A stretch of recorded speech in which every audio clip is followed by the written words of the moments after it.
nós podemos fazer uma apresentação da história da propriedade, a propriedade dos antigos comparada à propriedade dos modernos, substituindo a dicotomia clássica, propriedade pública, propriedade privada, por uma outra diferença, que é a diferença entre propriedade desagregada e propriedade unificada. Propriedade unificada é aquele direito que um agente econômico só tem, um direito pleno de decidir a destinação dos recursos objeto desse direito, os recursos dos quais ele é proprietário. E as várias formas de propriedade desagregada, por contraposição, envolvem combinações de vários agentes econômicos. Nenhum deles tem poder pleno sobre o uso dos recursos. Diferentes tipos de agentes econômicos têm poderes parciais, fragmentários, sobre o uso de recursos. E, numa visão histórica, a gente vai ver que essas formas de propriedade, que a gente poderia chamar de desagregada, são predominantes sobre a propriedade unificada, seja ela a propriedade privada, defendida pelo liberalismo, seja ela a propriedade pública estatal, defendida pelas várias correntes socialistas, desde as correntes desenvolvimentistas, socialistas, democráticas, até o socialismo marxista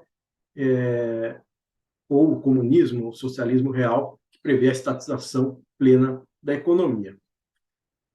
Bom, a propriedade unificada, então, é aquela que enfecha várias pretensões sobre recursos produtivos sob a titularidade de uma única pessoa natural ou jurídica. E a propriedade desagregada é aquela que integra diversos titulares com pretensões coexistentes sobre um mesmo conjunto de ativos. Claro, para pensar historicamente, nós temos que definir os conceitos de maneira muito abstrata para observar, conforme o contexto social, qual era o papel, como funcionava essa desagregação ou essa unificação da propriedade. E a gente vai observar que existe no pensamento ocidental, desde os gregos, desde Platão, uma contraposição muito grande entre a propriedade comum ou coletiva, que seria a forma natural de propriedade. Deus teria dado o mundo no pensamento cristão moderno. Por exemplo, Locke vai dizer Deus deu a terra como propriedade comum, coletiva de todos, só que existe um problema porque as pessoas vão descuidar daquilo que é de todos. Aquilo que é de todos é como se fosse de ninguém. Então, a propriedade privada, ela não é natural, ela é artificial, ela é uma convenção. E ela incentiva as pessoas a cuidarem daqueles recursos, a buscarem a destinação mais eficiente daqueles recursos, por motivar o egoísmo do ser humano, que vai pretender, já que ele apenas é o dono daquele recurso, ele vai pretender dar a destinação mais eficaz para esse recurso escasso. Então, essa contraposição é recorrente desde o pensamento antigo, ocidental, até o pensamento ocidental moderno. O contratualismo, por exemplo, com John Locke, vai justificar a invenção, não apenas do Estado, mas também a invenção da propriedade privada contra a natureza, mas como esse mecanismo de eficiência. Na antropologia do século XIX, um autor muito importante era o Lewis Morgan, propôs uma antropologia evolucionista que influenciou o Marx e o Engels na visão que eles tinham do comunismo primitivo. Então, o que Marx e Engels descreviam como comunismo primitivo, e depois vão extrapolar num grau superior de desenvolvimento tecnológico para projetar o ideal do comunismo posterior ao socialismo e ao capitalismo como a associação dos homens livres, a base da qual eles partem para descrever o comunismo primitivo são aquelas sociedades organizadas a partir do que os antropólogos chamam de clãs matrilineares, por contraposição às sociedades monogâmicas baseadas no patriarcado, na hereditariedade e nas famílias patrilineares.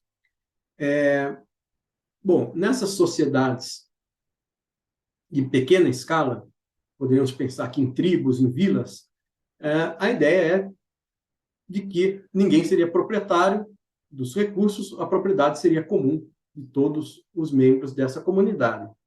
E os bens seriam apenas administrados pelo líder comunitário. Então, seriam sociedades sem propriedade. Seria o comunismo primitivo. Se a gente for observar os estudos históricos e antropológicos, quando as sociedades já atingem uma escala um pouquinho maior, quando já se transformam em vilas, por exemplo, comunidades mais estruturadas, já surge um certo grau de estratificação social, já surge alguma hierarquia social, já surge a produção de excedentes, deixa de ser uma economia autárquica, fechada de subsistência, e surgem relações de reciprocidade, que a gente poderia identificar como algo parecido com contratos, ainda que tácitos. Ou seja, já surgem transações, já surgem excedentes, e já surge um certo grau de estratificação social. E aí a gente poderia dizer que nessas vilas já não existe o comunismo, já não são sociedades sem propriedade, mas já são sociedades em que o rei administra os bens em benefício da coletividade e existe uma certa desagregação da propriedade. Titularidades primárias, o poder último de decidir sobre como usar aquele recurso, vai ser distribuído esse poder entre os chefes das aldeias.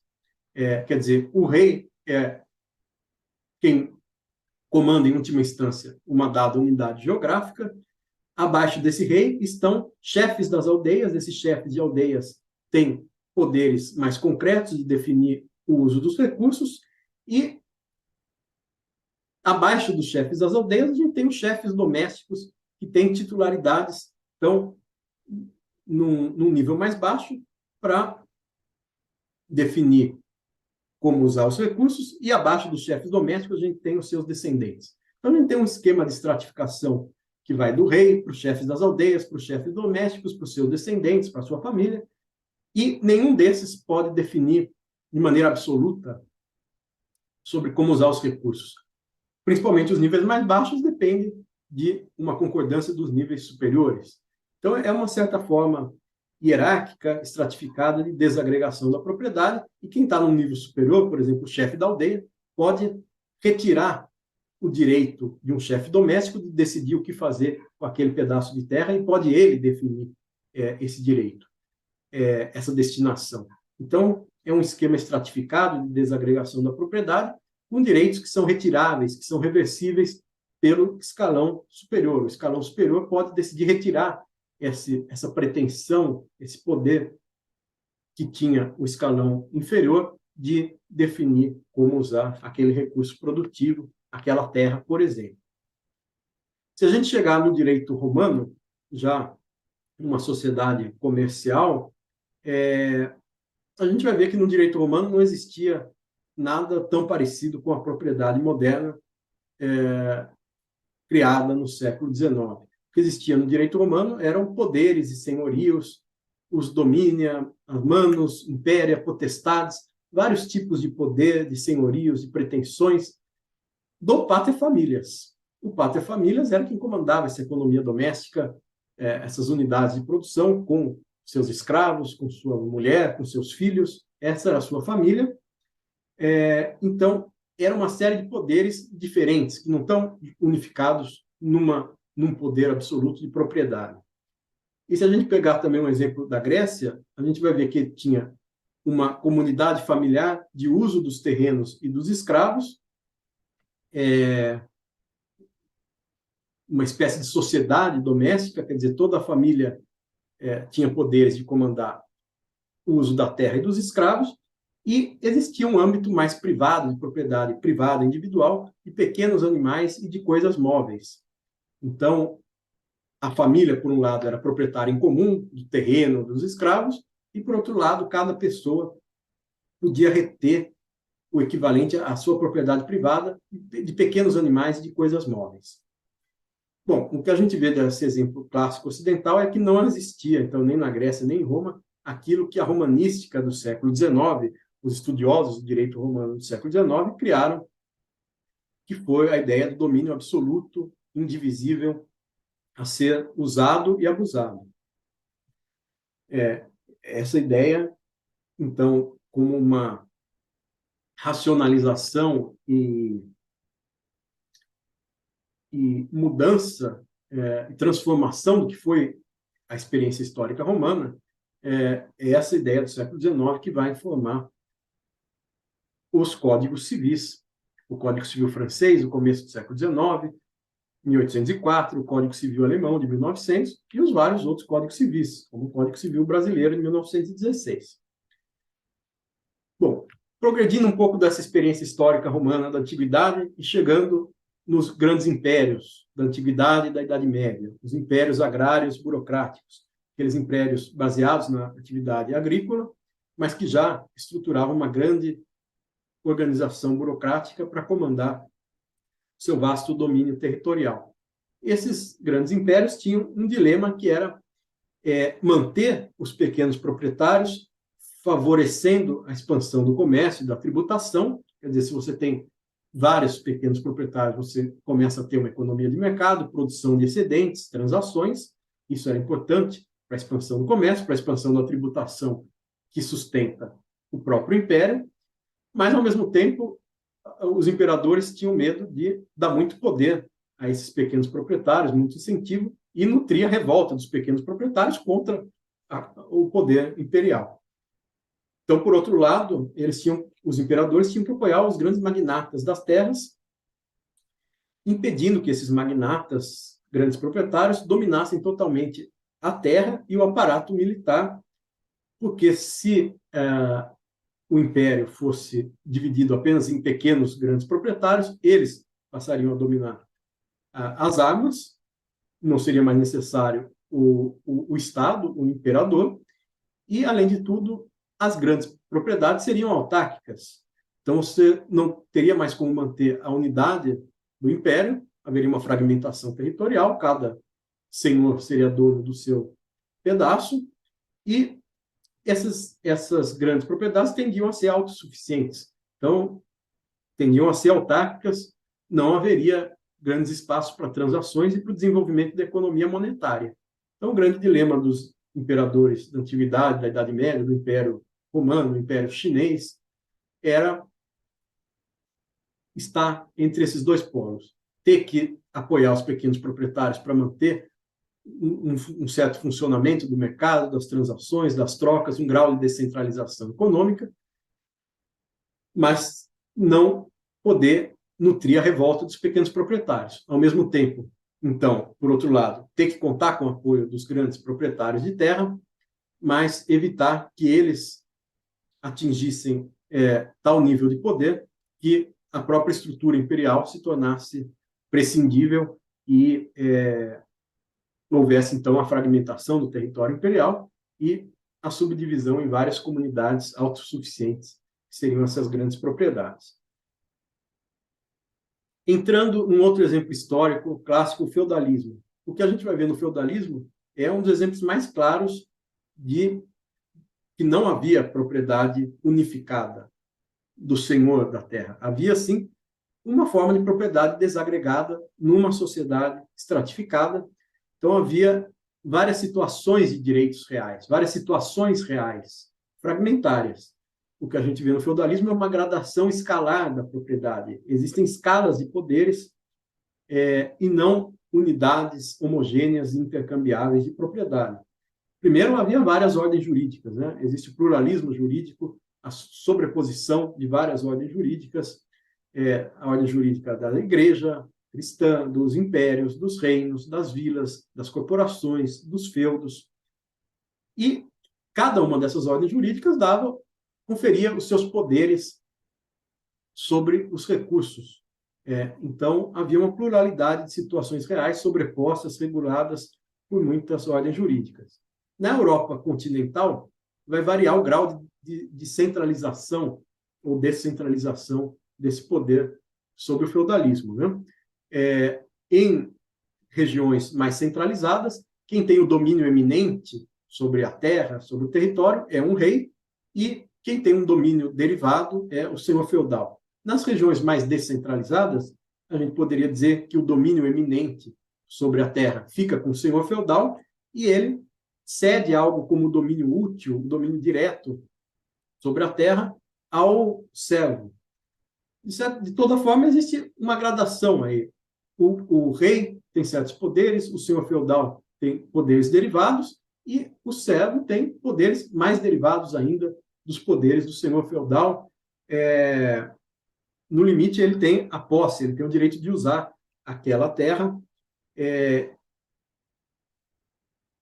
a terra comum, e pode também ter a propriedade alodial, quer dizer, um pequeno terreno, por exemplo, para cultivar para sua subsistência determinados gêneros alimentícios. Mas a grande parte produtiva do feudo é titularizada dessa forma. Poderes do rei, poderes do senhor feudal e um uso concedido aos servos. Isso na Europa continental. No Reino Unido, existe uma dupla desagregação. Primeiro, existe a divisão mais clara entre a coroa e o senhor feudal, e claramente firmada a divisão entre os poderes do senhor feudal e os poderes dos seus concessionários ou subconcessionários. Quer dizer, na Inglaterra, até o começo do século XX, e até hoje, de maneira residual, as terras não são titularizadas por um único proprietário absoluto. Existem poderes concorrentes sobre terrenos, sobre imóveis. Essa é a forma clássica do common law, ainda existente de maneira residual hoje em dia, e essa é uma das explicações por que a Inglaterra teria evitado o regresso à economia natural, ou seja, a economia não monetária, e por que a Inglaterra evitou o controle absoluto da aristocracia sobre as terras, mantendo algum grau de descentralização, de transações e de funcionamento do mercado. Porque a propriedade não era absoluta, mas era alguma forma de desagregação da propriedade, também no feudalismo inglês, mais descentralizado em geral do que o feudalismo da Europa continental, francês, por exemplo. Progredindo um pouco ainda na Idade Média, a gente vai ver o nascimento de um instituto jurídico importante com as corporações. As corporações que vão dar origem à ideia de personalidade jurídica, de que os recursos produtivos são titularizados não por uma pessoa física, mas por uma pessoa ficta, uma pessoa artificial. Dentro das corporações também vão surgir ideias importantes para o âmbito político, a ideia da representação, a ideia da regra da maioria. E na transição da Idade Média para o começo da modernidade, é importantíssimo o papel das companhias de comércio mercantilistas, que eram basicamente privilégios coloniais, né? Empreendimentos em que o Estado alia os seus poderes e os seus recursos a grandes aventureiros e privados, conferindo, então, títulos de participação nas empresas e títulos da dívida pública. Só com as companhias de comércio do mercantilismo que vai ser superado o caráter pessoal das sociedades, vai se começar a pensar em companhias e sociedades institucionais e existe a separação entre o fundo comum da companhia e a propriedade individual dos sócios dessa companhia, né? Embora não estivessem unificadas todas as faculdades proprietárias sob a titularidade dessa unidade autônoma que é a companhia. Quer dizer, a companhia é um antecedente do que vai ser a sociedade limitada, do que vai ser a sociedade anônima, mas ainda não havia a separação plena do patrimônio da companhia em relação ao patrimônio dos seus sócios. Mas o ponto importante mais uma vez, a gente vê aqui no mercantilismo a combinação de capitais públicos e privados como forma de organização e expansão da economia. E aí que a gente vai ver o nascimento do liberalismo na transição da economia absoluta, da economia mercantilista e do Estado absolutista para a economia liberal, para o Estado liberal, que pressupõe mercados já abertos e interligados a partir dos poderes concentrados pelo Estado e a partir da expansão econômica proporcionada por essa combinação de capitais públicos e privados. A partir do momento que está consolidado, de alguma forma, o mercado, a economia e a centralização do poder político, surge o liberalismo como um movimento pela descentralização econômica. De um lado, vai se firmar a inalienabilidade dos bens do Estado, quer dizer, os bens do Estado deixam de ser vistos como patrimônio pessoal do príncipe ou do rei, e, ao mesmo tempo que o patrimônio do Estado se torna inalienável, o patrimônio privado se torna plenamente alienável. Vão se superar os entraves feudais, justamente aquela combinação de poderes de várias instâncias para usar um determinado recurso. Tudo isso vai caminhar ao longo do século XVIII e XIX para ser unificado na ideia de propriedade absoluta privada, que pode ser livremente transacionada, é plenamente alienável e disponível. Com isso explica porque, a partir do século XIX, surge esse conceito de propriedade privada como uma propriedade absoluta, como uma reunião, um enfeixamento das várias pretensões de usar, fruir, dispor e abusar dos bens. Só que aí um ponto importante.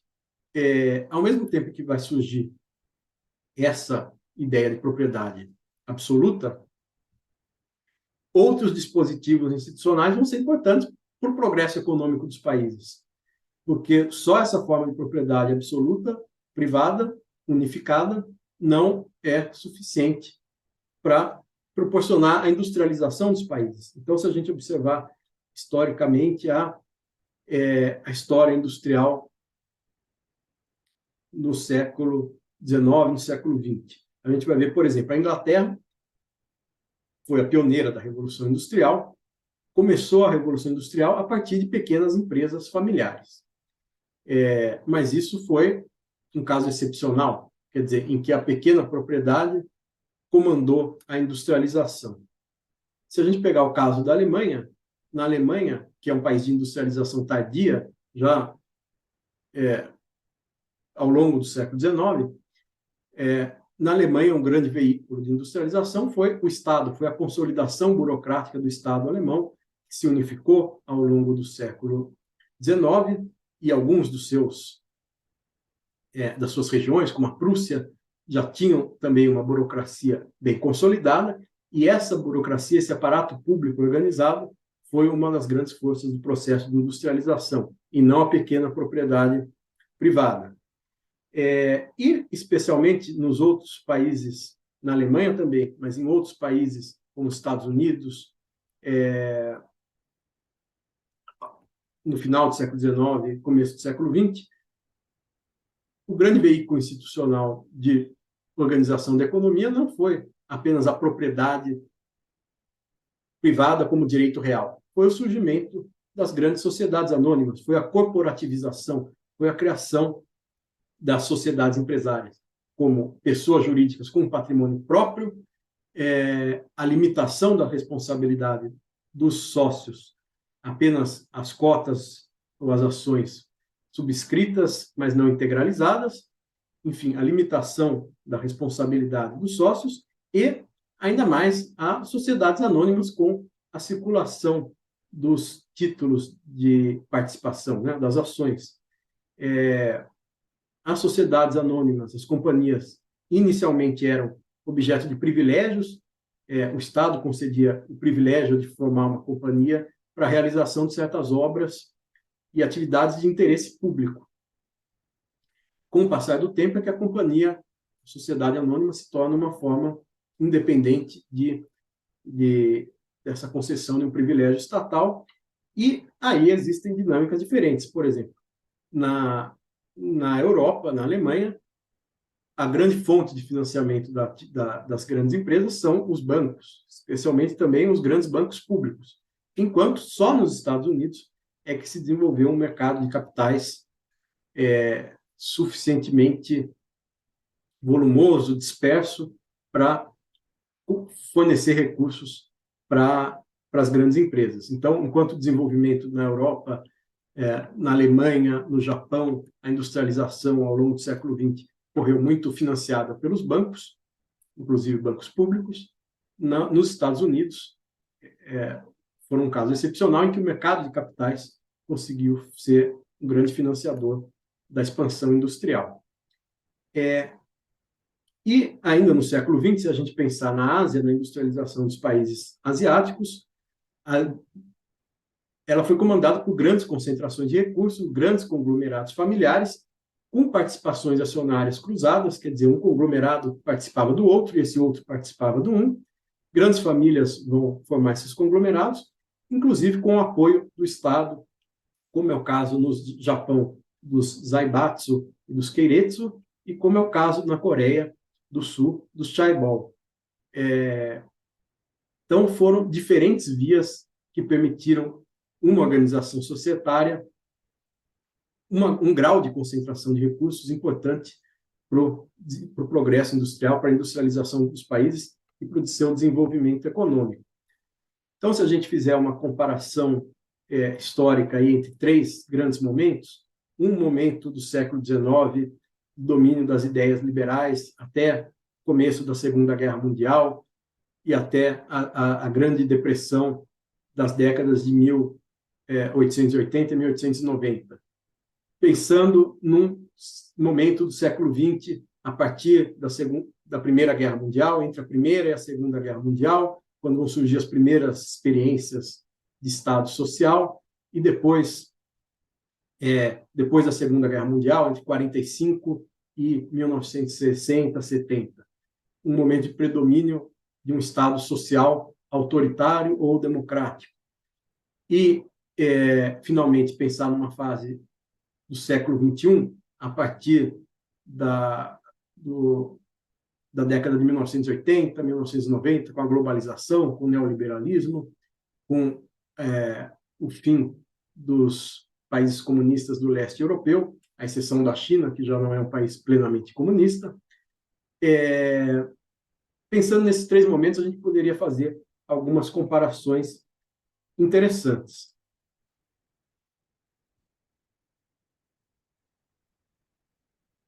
Por exemplo, o mercado no século XIX era um mercado concorrencial. O mercado no século XX vai ser um mercado concentrado, baseado em oligopólios e monopólios. No século XXI, continuam essas concentrações do mercado, por exemplo, as grandes plataformas digitais que fazem a intermediação da comunicação, a intermediação das transações na economia global, com um grande hiato, uma grande distância entre os negócios lucrativos que participam dessa economia global, digital, do século XXI, e as empresas que permanecem usando tecnologias superadas ou permanecem até num nível artesanal de produção. No século XIX, as grandes tecnologias eram a eletricidade e a manufatura mecanizada, que proporcionaram o início da industrialização, a máquina a vapor, como um exemplo clássico. No século XX, as tecnologias predominantes foram a eletromecânica, as formas de produção em massa, de bens de consumo, indústria de base, a ferrovia, o automóvel, a automação industrial, é o que comandou a economia da sociedade industrial consolidada no século XX. E hoje em dia, a economia digital é baseada na eletrônica, no aprendizado de máquinas, na internet das coisas, na inteligência artificial e já na autonomia, não só na automação dos processos industriais, mas na sua plena autonomia, muitas vezes com relação ao trabalho humano. Com relação aos produtos, no século XIX, a indústria era capaz de produzir pequenas quantidades. No século XX, a organização fordista permitiu-se produzir grandes quantidades de bens padronizados, uma variedade limitada. E, no século XXI, a tendência é a expansão dos serviços e a expansão da customização em massa. É possível produzir grandes quantidades de uma grande variedade de produtos conforme a demanda e existe uma diversificação dos setores e dos produtos. Os ciclos de inovação no século XIX, os ciclos de vida dos produtos eram longos. No século XX, os ciclos de difusão das tecnologias eram longos, demorados. Uma tecnologia inventada no começo do século poderia ser usada décadas depois ainda de maneira funcional na economia. E a economia digital do século XXI é caracterizada por inovações incrementais permanentes, mas por inovações disruptivas apenas eventuais. E aqui o ponto crucial para nosso estudo da propriedade. A empresa no século XIX era basicamente o empreendedor individual, aquele que aceita o risco, que vai desenvolver um novo negócio, um inventor contínuo comercial. E os negócios se viabilizam quando você consegue concentrar numa fábrica os vários fatores de produção, um grau de investimento em capital, máquinas, recursos humanos, conhecimento. No século XX, as grandes empresas que vão ser a protagonista da economia, as corporações transnacionais ou multinacionais, especialmente aquelas verticalizadas, que passam a dominar diversas fases da cadeia produtiva, desde a extração da matéria-prima até a transformação, a distribuição, e as empresas que se transformam em conglomerados, que passam a atuar em diferentes setores da economia. Essas que são as protagonistas do século XX, enquanto no século XXI a tendência é uma desverticalização, as empresas passam a se concentrar em fases específicas da cadeia produtiva e subcontratam as outras fases junto a fornecedores, a distribuidores, fazendo compras globais, né? O mesmo produto é produzido em diferentes partes do mundo, seus componentes, suas matérias-primas, sua distribuição.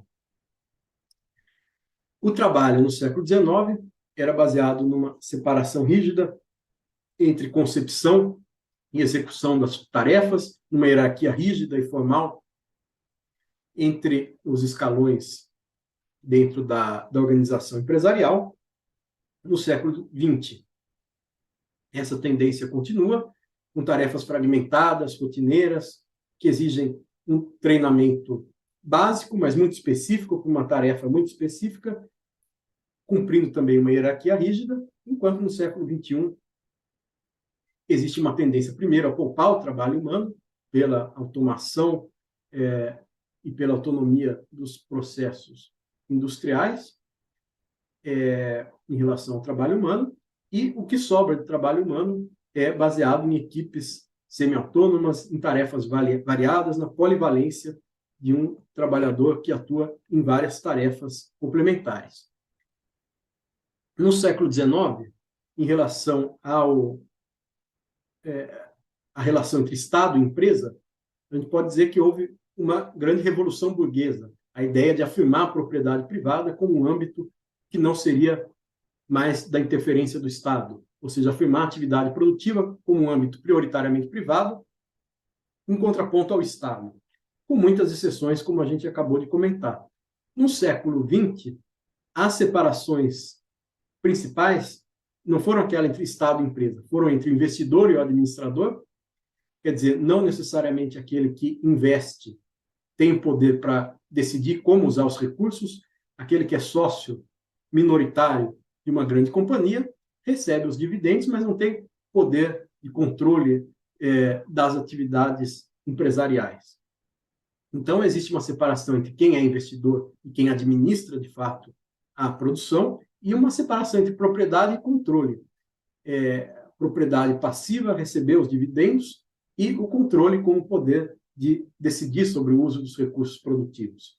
E no século XXI, em complemento, surge um par importante, que é aquela contraposição entre acionistas e partes interessadas. Algumas decisões da companhia são tomadas apenas pelos administradores, outras exigem o consenso dos acionistas, e, em algumas instâncias, se começa a aceitar a opinião de partes interessadas, dos stakeholders, da comunidade, dos trabalhadores que fazem parte, que sofrem ou se beneficiam dos impactos daquela atividade produtiva. No século XIX, a grande fonte de financiamento da atividade produtiva eram as poupanças pessoais dos empreendedores e os lucros de monopólio obtidos pelas invenções. Quando um inventor conseguia viabilizar sua pequena fábrica de bicicletas, de carros, usando uma nova tecnologia que ele criou, que os seus concorrentes não tinham, ele obtinha grandes lucros durante o período em que ele era monopolista. A partir do momento em que os outros passavam a dominar a mesma tecnologia, os preços baixavam e a margem de lucro diminuía. Mas, enfim, nesse período em que a sua atividade tinha lucro de monopólio, ele obtinha recursos para expandir as suas atividades. Então, daí o ciclo virtuoso entre a inovação e a expansão da atividade econômica. No século XX, as grandes fontes de recursos para a atividade produtiva são os lucros retidos das companhias, aquilo que elas deixam de distribuir na forma de dividendos, ou combinado ao financiamento por bolsas de valores, que a gente já viu que predominou nos Estados Unidos, e ainda financiamento bancário predominou em geral ao redor do mundo, por exemplo, na industrialização alemã, na industrialização japonesa. No século XXI vão surgir novas formas de financiamento ao lado do financiamento bancário, ao lado das bolsas de valores, por exemplo, os capitais de risco, o capital de risco, o venture capital, os fundos de participação privadas, private equity, e além dos mecanismos de poupança compulsória, por exemplo, em que o Estado, em esquemas de previdência pública por capitalização ou na forma de outros benefícios sociais, o Estado recolhe uma série de recursos e esses mecanismos de poupança compulsória podem servir para financiar a atividade produtiva também. Então, se em termos macroeconômicos a economia do século XIX era baseada no laissez-faire, no mercado autorregulado, na mínima intervenção estatal, no século XX a gente vai ter a afirmação do estado de bem-estar social, mais desenvolvimentista, keynesiano, baseado, em termos internacionais, nas instituições de Bretton Woods, como o Banco Mundial e o Fundo Monetário Internacional, criados para dar estabilidade ao sistema financeiro mundial. No século XXI, já, na verdade, desde os anos 80, 90 do século XX, a tendência é de liberalização dos fluxos de mercadorias e capitais, de globalização, cadeias de valor globais e blocos econômicos regionais. Então, em termos de renda e de consumo, no século XIX, se firma a prevalência do trabalho assalariado e as várias hierarquias e padrões de consumo, conforme a sua classe social, você tem certa capacidade, certo poder de compra. No século XX, um Estado mais intervencionista buscou favorecer a expansão do consumo, ampliando o crédito. E no século XXI existe o grande dilema da insegurança econômica, a exclusão econômica, o trabalho precário, informal, ou mesmo desemprego estrutural, e o que se poderia dar em resposta a isso? Uma das formas de resposta seria expandir as formas de propriedade da maneira como a gente está discutindo aqui nessas aulas. Em termos de tributação, no século XIX, se firmavam limites ao poder do Estado de tributar, limites constitucionais ao poder de tributar. No século XX se criou o imposto de renda, se criaram formas de tributação progressiva, esquemas de seguridade social para favorecer a inclusão econômica. E no século XXI se coloca, então, esse dilema. A tributação deve se dar sobre a renda ou deve se dar prioritariamente sobre o consumo suntuoso, o consumo supérfluo e sobre o poder econômico, sobre a riqueza, sobre o patrimônio e a herança. Finalmente, no século XIX é a época em que se firmam as constituições nacionais e as codificações nacionais. A Constituição ainda é vista muito mais como uma carta política, e o que tem força jurídica são os códigos, as leis. A Constituição só é invocada, só existem grandes instrumentos para defender a Constituição em termos dos direitos civis, ou seja, liberdade contratual, propriedade privada, aquilo que é garantido na esfera do direito privado, em que prevalece, então, a propriedade unificada privada, o contrato bilateral pontual, o contrato como aquela promessa que é feita num dado momento, que é formalizada e tem que ser cumprida em seus plenos termos. Prevalece a sociedades pessoais em termos empresariais. E o direito público, então, visa a garantia da propriedade, da liberdade contratual, das liberdades individuais e do devido processo legal.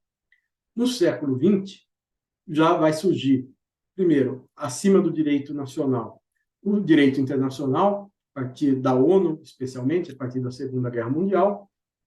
O direito privado passa a ser baseado na sociedade anônima e, em termos de propriedade, em termos contratuais, os contratos passam a incluir também cláusulas abertas, princípios indeterminados, como boa-fé.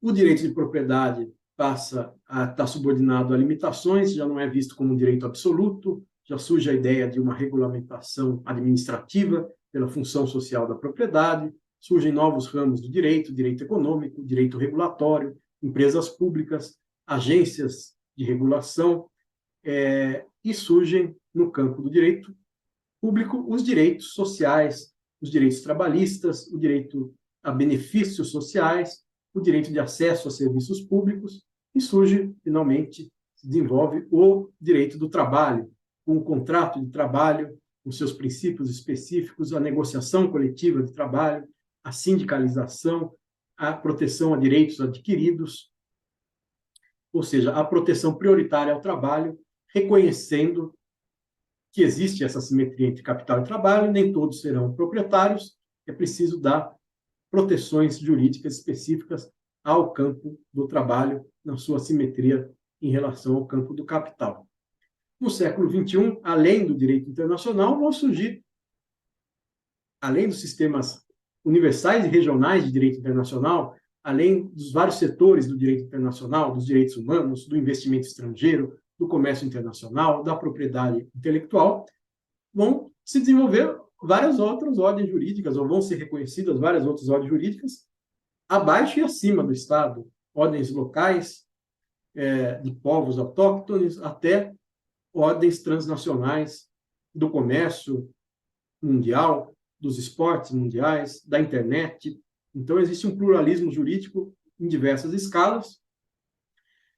O conteúdo desse pluralismo jurídico é reconhecer teias societárias, já não existem mais apenas grandes sociedades, mas existem sociedades coligadas, organizadas em formas piramidais, empresas de participação, no mercado financeiro, derivativos, opções, cobertura financeira, mecanismos de hedge, e no plano dos contratos, além de você ter contratos de mais longo prazo, baseados na confiança e não apenas em promessas pré-formalizadas pelas partes, ou seja, contratos relacionais, além da prevalência de contratos relacionais, existem redes contratuais, né? As grandes companhias vão fazer, já que elas vão subdividir as várias etapas da produção entre diversos fornecedores, distribuidores, elas vão se formar como grandes redes contratuais relacionais. No direito público, uma tendência então, de reprivatização do direito, parcerias entre o Estado ou transferência de poderes do Estado para empresas privadas ou para organizações sociais, terceiro setor, não lucrativas. E no campo do direito do trabalho, existe a tentativa de redução de custos pelo corte de direitos. Em resposta a essa tendência, propostas de estabelecer pisos globais de direitos trabalhistas, para que nenhum país tenha vantagem sobre o outro, todos têm um mínimo de proteção trabalhista, e a tendência também, aquilo que a gente vai discutir no final desse conjunto de aulas, uma resposta importante seria a expansão dos direitos sociais na forma de benefícios trabalhistas portáveis, quer dizer, que a pessoa continuará tendo, independentemente do seu tipo de emprego, do seu setor econômico. No século XX, os direitos trabalhistas foram muito dependentes do tipo do setor econômico ao qual pertencia o empregado, do nível de organização do seu sindicato. E no século XXI surge a importância de benefícios sociais para todos os trabalhadores, independentemente do poder de barganha dos seus setores, dos seus sindicatos. Então, benefícios sociais portáveis, além de propostas de proteção social na forma de herança social, um determinado valor que o indivíduo poderia receber no início da sua fase adulta para pagar seus estudos ou abrir o seu negócio, quer dizer, um grau de incentivo à inclusão econômica, e ainda programas de renda básica universal. Então, essa é uma visão panorâmica aqui da história da propriedade e dos três grandes contextos, século XIX, século XX, século XXI, em que a gente pode observar a inserção da propriedade produtiva em diferentes paradigmas econômicos. No século XIX, a ideia ainda de que o grande protagonista da economia é o proprietário, o empresário individual. No século XX, é a grande empresa, a grande sociedade anônima. E no século XXI, surgem startups, surgem empresas, a princípio, de pequeno porte, mas que têm alta escalabilidade, podem crescer muito rápido e dominar grandes fatias do mercado num nível global, ou serem adquiridas pelos monopólios ou oligopólios globais da economia digital. Então, esses são os contextos históricos que a gente tem que colocar na nossa discussão sobre propriedade.